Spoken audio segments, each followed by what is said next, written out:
له وأشهد أن سيدنا محمدا عبده ورسوله وأشهد أنه قد بلغ الرسالة وأدى الأمانة ونصح الأمة وجاهد في سبيل الله حق جهاده حتى أتاه الله اليقين.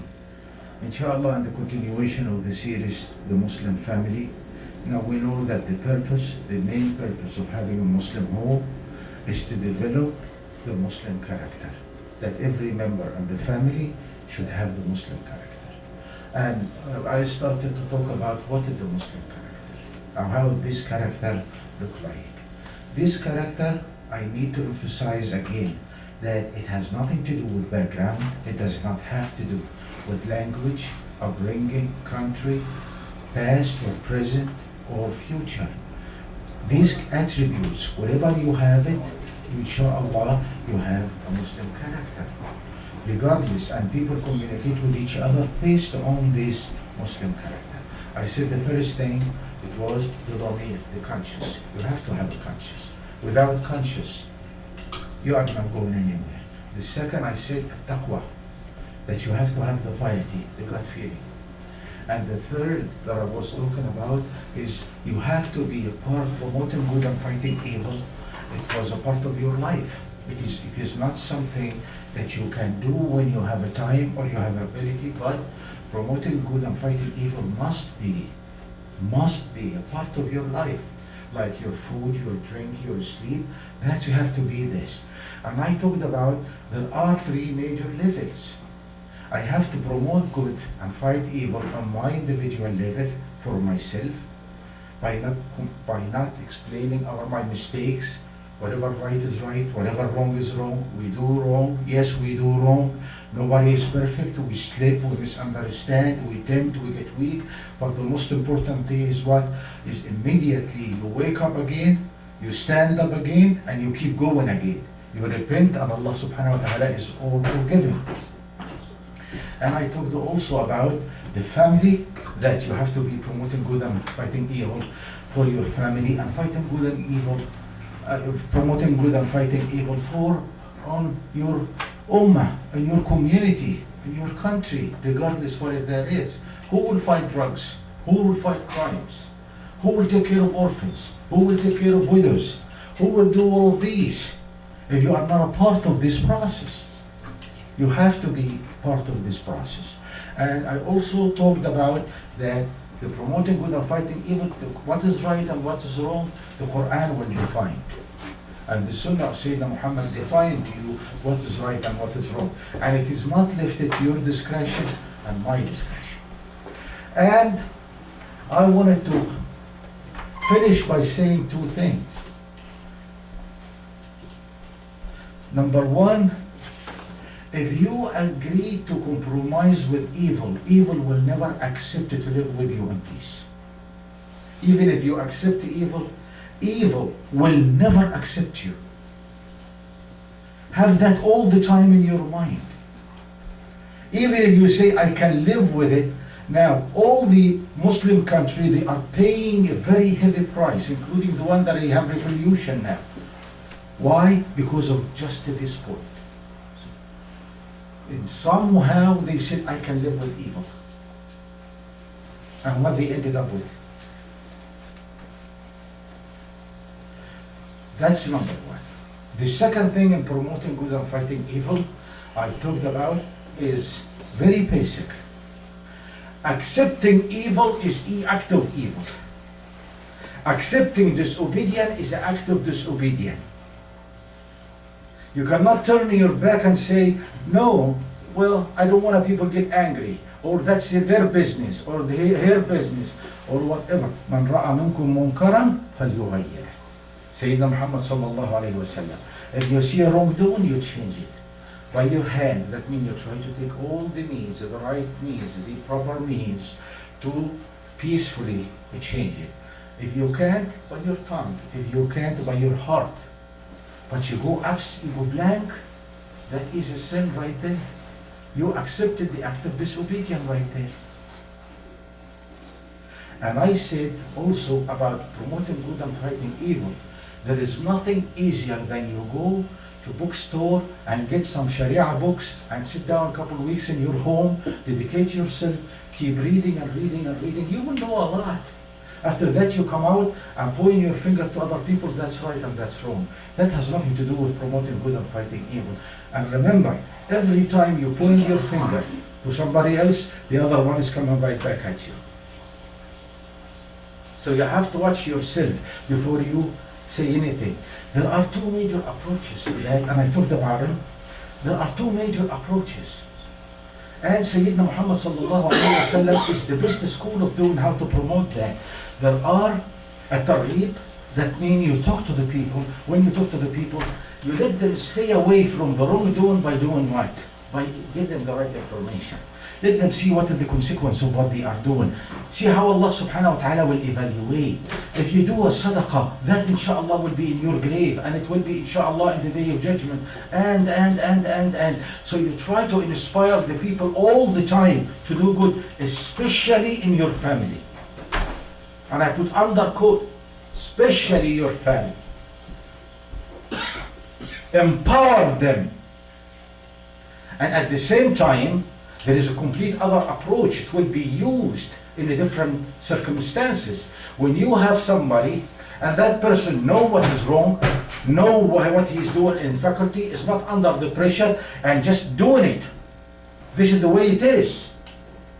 You know, and I want to do it. For those people, you started the second approach, which is about at-tarheeb. Tell them, have the fear of Allah. Stop it. You are hurting yourself and hurting others. Do you think the one who take drugs, for instance, only hurt himself?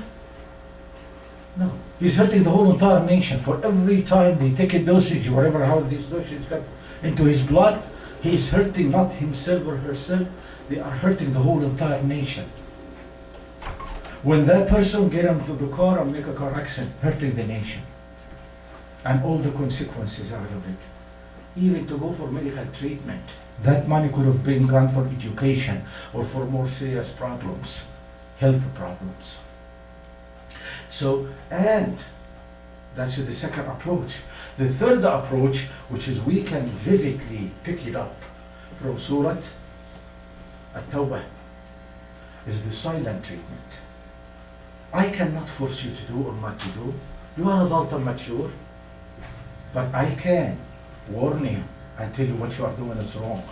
1 time, 2 times, 3 times. But if you don't respond, what am I going to do to you? Silent treatment. You start gradually till you get to the silent treatment. One of the major problem we doing, and Allah subhanahu wa ta'ala revealed his curse upon a nation, one nation. Why? Because the pious man, the good man, will be passing by the wrong man, the wrongdoing man, and tell him so and so, you are doing this wrong. You are doing this wrong. And next day, he will be passing by him, sit down with him, and drink with him. What kind of a message you send? You sent yesterday, you informed me that what I am doing is wrong. But by socializing and associating with me today, what did you do? You said it is okay. I acquired that you did wrong. You know what I mean? But it is okay.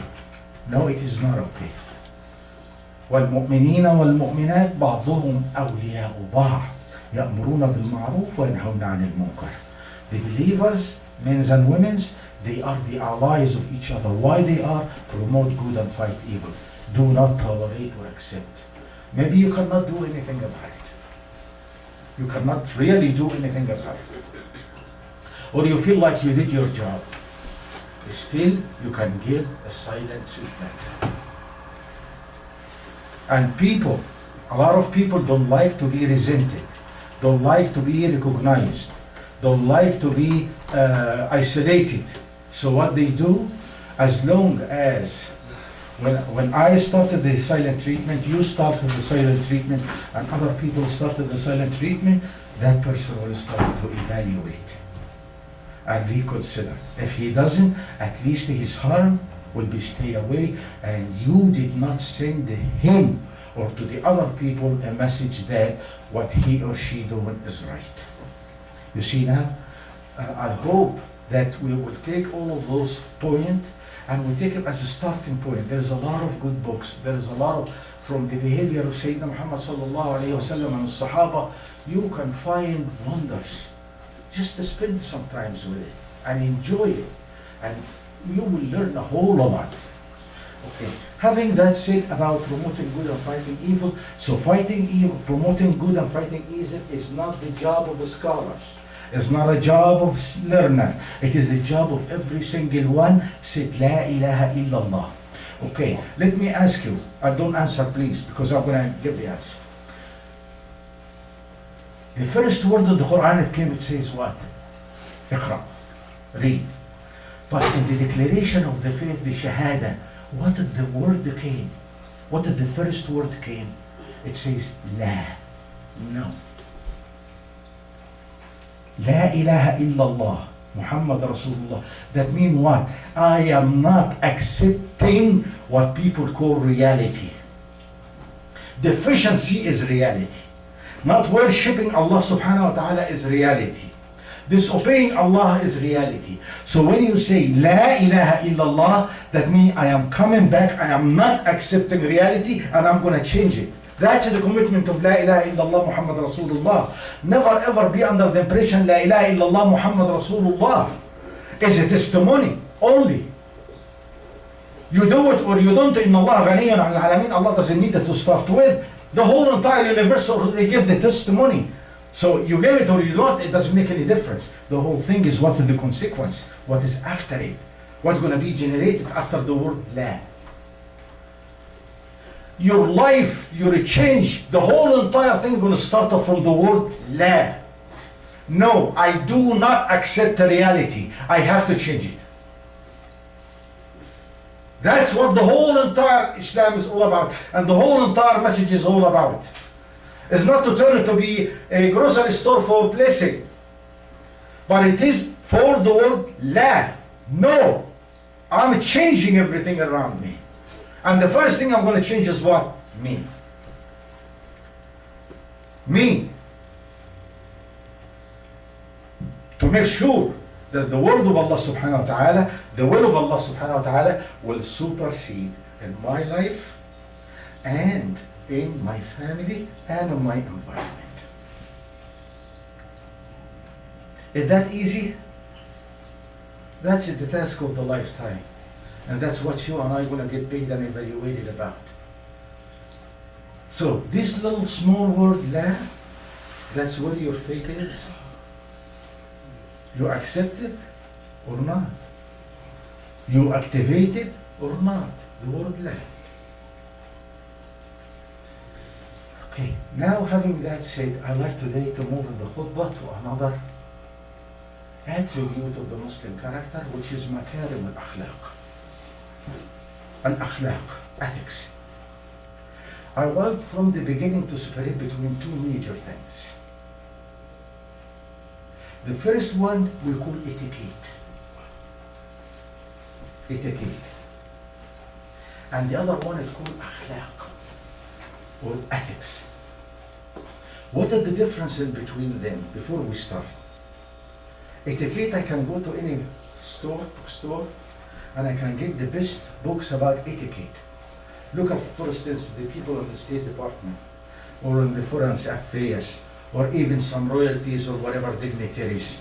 They give them courses one after the other, and refresh course on whatever, how to eat, how to speak, how to sit down, how to put leg after leg, how to deal with ladies, whatever the right fork in the right hand, and the left fork on the left hand, excuse me, and all details about how to communicate, how to control stress, what not to raise your voice, to do this, to do that, all of that. So you have somebody beautifully behaving and smiling and bibbling and giggling and very nice person. But ask yourself, who is doing all of these corruptions? Who is doing all of this stealing? Who is doing all of these wars? Who is doing all of these? I'm going to let you answer that question. Look at it this way. The con artist They all, what they have in common, they have beautiful etiquettes. They charm you by the way they dress, the way they talk, the way they behave. They charm you out. So, etiquette, that's something you do, but does not represent you. But let us go to akhlaq. Akhlaq, which is what? Akhlaq, which is the ethics. Akhlaq, look at it like this. It is intuitions. It is malakat, intuitions, attributes. Get developed, look at it like a tree, seed and tree. Seed will be dropped in your soul and it's gonna grow. Keep growing inside you. What this akhlaq will do, will control your behavior. You see now? When I say that is a patient man, am I talking about etiquette or talking about akhlaq? I'm talking about akhlaq. Did that man turn out to be, or this woman turn out to be a patient because they're reading books? No, they are not. But there is a motive for them to do that, right? So akhlaq is something, it comes to be created. And if you look at the word akhlaq, when you take it to the essence in the Arabic language, it comes from the word khalq. Khalq, that means create. Something to be created. خلق السماوات والأرض. You know that Allah is the creator of the man, of the one, the heaven and earth. When I say akhlaq, that means you are the creator of those attributes inside you that they will control your behavior. Right? Okay. Having that said, and we separated between these two, between the akhlaq and between the adab, ethics and etiquettes, right? Akhlaq, it can be as long as it is coming from inside you. And before I talked about the stages of development of the character, between the conscious, right? To build the conscious, the amal al-salih, and after the amal al-salih, we have the different, we have the submission to Allah subhanahu wa ta'ala, and we have after that the satisfaction. I talk about all of those stages by details, and if you like, you can go back to the tapes, inshallah, and you can listen to them. But the akhlaq, it can be in two kinds, because it is affected by the culture that you are in. The akhlaq is, and here it comes in the value of parents. The attribute, what kind of akhlaq you are giving your family. When Allah sends you a baby, look at it this way. Allah sent with that baby a message. It says, I trusted you to raise that being to qualify to my mercy. Give him the environment that he can grow to have a good akhlaq. So it can be good ones, and it can be also bad ones. And based when you grow, that's it. That's what you've been written. It's been written inside you, and that's how you're gonna behave. Being stingy, being selfish, that's akhlaq. Being kind, merciful, passionate, that is akhlaq also. This is a good one, and the other one is bad one. The list is on and on and on. All my job on the khutbah, within a few minutes in every khutbah, is to tiptoe around those. And I'm going to also talk about the most important, not the most important, they're all very important, but inshallah that can inspire to go and by your own and to go a little bit further on that. Now, to show you the importance of makarim al-akhlaq. Makarim al-akhlaq, the best ethics. So you look at it this way. Sayyidina Muhammad sallallahu alayhi wa sallam, when we study in the history of messengers and prophets, you will find that every single messenger and prophet, when he came, he identified his mission. What is his job? Isa ibn Maryam alayhi salam, I haven't been sent but to the lost sheep of house of Israel. I have a mission. What is your mission? The lost sheep of house of Israel. Sayyidina Musa, اذهب إلى فرعون إنه طغى. Go to Fir'aun. He is dictator. And your job is to do what? To save all the Jewish community? No, the Jewish only in Egypt. Sayyidina Muhammad sallallahu alayhi wa sallam, what was his mission? What was his job? His job description, وَمَا أَرْسَلْنَاكَ إِلَّا رَحْمَةً لِلْعَالَمِينَ. We haven't sent you but to be a mercy to the whole entire universe. And now we all know what the word mercy mean. What? Mercy mean preventing harm. Or by another word, Ya Muhammad, your job is to do what? I am sending you, Ya Muhammad, to prevent harm to the whole entire universe, not only to the mankind. That's your job, Ya Muhammad. By doing what?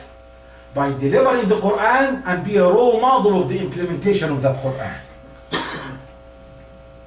So when we come and ask Sayyidina Muhammad sallallahu alayhi wa sallam, how are we going to turn those to few words? He said,